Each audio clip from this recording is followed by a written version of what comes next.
গল্পের বাচ্চায় আপনাদের সবাইকে স্বাগতম। হ্যালো বন্ধুরা, welcome back to our channel. আজকে আরও একটি ভূতের গল্প নিয়ে আপনাদের সামনে আমি হাজির হয়েছি। গল্পের বাচ্চা, আজ আমি আপনাদেরকে যে গল্পটি শোনাতে যাচ্ছি সেই গল্পটি খুবই ভয়ঙ্কর এবং রহস্যময়। প্রথম থেকে যদি শেষ পর্যন্ত গল্পটি পুরো শোনেন তাহলে খুবই মজা পাবেন। তো আর দেরি না করে শুরু করি গল্পটা। Let's start. অটোটা একটা গলির সামনে দাঁড়ানো। অটোওয়ালা দাদা আমাকে ডেকে বলল, দিদিমণি, আপনি যে অ্যাড্রেসটা দিয়েছিলেন সেটা চলে এসেছে। ওই দেখুন ডান দিকের ওই গলিটা। অনেকটা রাত হয়ে গেছে, অন্ধকারের জনহীন রাস্তা। আমার যেতে কেমন যেন একটু ভয় লাগছিল। তাই আমি আবার অটোওয়ালা দাদাকে জিজ্ঞেস করলাম, দাদা এই অ্যাড্রেসটাই তো? অটোওয়ালা বললেন, হ্যাঁ দিদিমণি, এটাই 3 নম্বর বাড়ি। অটোওয়ালা দাদাকে ভাড়া দিয়ে আস্তে আস্তে সেই গলির দিকে এগোতে লাগলো। তখনই আমার ফোনে একটা কল এলো। ফোনটা দেখে আমি একটু ভয় পেয়ে গেলাম। তারপর ফোনটা তুলতে ফোনের ওপাশ থেকে একজন মহিলা অনেক ভাবে বললেন, নীরা, কোথায় আছো তুমি?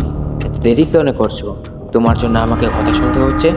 আমি অস্থিরতার সাথে বললাম, সরি, ট্রাফিক জ্যামে আটকে গেছিলাম। আমি এই সবেই অটো থেকে নামলাম। উনি বললেন, আমি এত কিছু জানি না। তোমার দেরি হয়ে যাওয়ার জন্য যদি আমার টাকা পেতে হয় কোনো অসুবিধা নেই, তাহলে কিন্তু আমার কোনোভাবেই দায়ী থাকবে না, বলে ফোনটা রেখে দিলেন। রাত তখন 10টা 10 বাজে। আমার 9:30টায় আসার কথা ছিল। অনেকটা দেরি হয়ে গেছে। আমার প্রচণ্ড খারাপ লাগছে। যত আমি ওই বাড়িটার দিকে এগোচ্ছি তত আমার বুকের ভেতরটা দুমড়ে দুমড়ে আসছে। একটা দম বন্ধ, অদ্ভুত খারাপ লাগছে। মনে হচ্ছে সময়টা যেন এখানেই থেমে যায়। আমি যেতে চাই না এই বাড়িতে, কিন্তু আমার কাছে টেনে কোনো উপায় নেই। আজ আমি যে কাজটা করতে যাচ্ছি তার জন্য আজকের পর থেকে আমি নিজের কাছে নিজে এতটা ছোট হয়ে যাব যে আর কোনো দিনও আয়নার সামনে দাঁড়িয়ে নিজের চোখে চোখ রাখতে পারবো না। আমি কখনো স্বপ্নেও ভাবতে পারিনি যে আমাকে এই কাজ করতে হবে। আমি জানি না আজকের পর থেকে আমার কি হবে, কিন্তু এটা ছাড়া আমার কোনো দুদিনের মধ্যে 60,000 টাকা জোগাড় করার আর কোনো উপায় নেই। আমি আমার পরিচিত রিলেটিভ অনেককে ফোন করেছিলাম আমার টাকার জন্য, কিন্তু কেউ ধার দিতে বা কোনোভাবে সাহায্য করতে রাজি হলো না।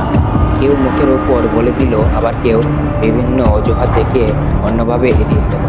আমার বোন হসপিটালে মৃত্যুর সাথে লড়াই করতে, তাই আমাকে এটা করতেই হবে। কথাগুলো ভাবতে ভাবতে মীরা বাড়িটার দিকে এগোলো। আমি বাড়িটার সামনে এসে পৌঁছালো। আমার পা যেন বাড়িটার ভিতরে ঢোকার জন্য হতে চাচ্ছে না। নিজের মনকে শক্ত করে ভেতর হয়ে ঢুকলাম। তারপর বাড়ির দরজার বাইরে এসে বেল বাজলাম। বাড়ির দরজা খুলতে দেখলাম দেওয়ালে পরে হাতে অর্ধেক ভর্তি ড্রিঙ্কসের একটা গ্লাস নিয়ে একটা লোক দাঁড়িয়ে। দেখেই বুকের স্পন্দনটা অনেক জোরে বেড়ে গেল। কেমন যেন অদ্ভুত একটা ভয় লাগছে। লোকটা ভেতরে আসতে বলেই অনেক মেজাজ দেখিয়ে বলে উঠল, এত দেরি? আমি বললাম, সরি প্লিজ, সরি স্যার, আমি একটু ট্রাফিকে ফেসে গেছিলাম।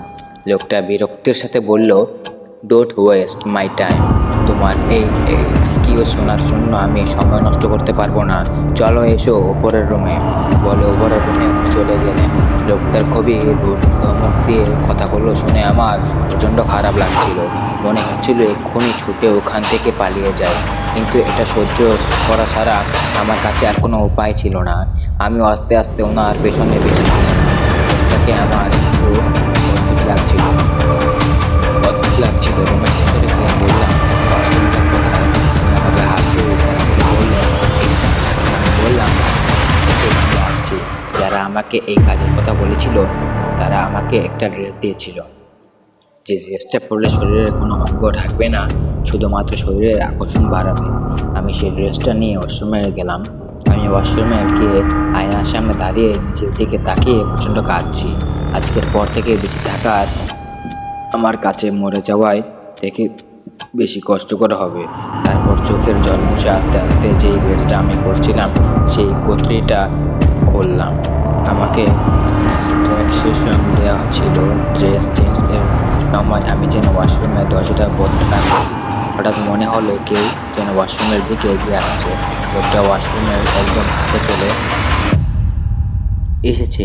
আমার শরীরে তখন খারাপ লাগা আর বুকের ভেতরটা ধরফর করছে। মনে হচ্ছে মুহূর্তের মধ্যে সব শেষ হয়ে যাবে। লোকটা ওয়াশরুমের দরজা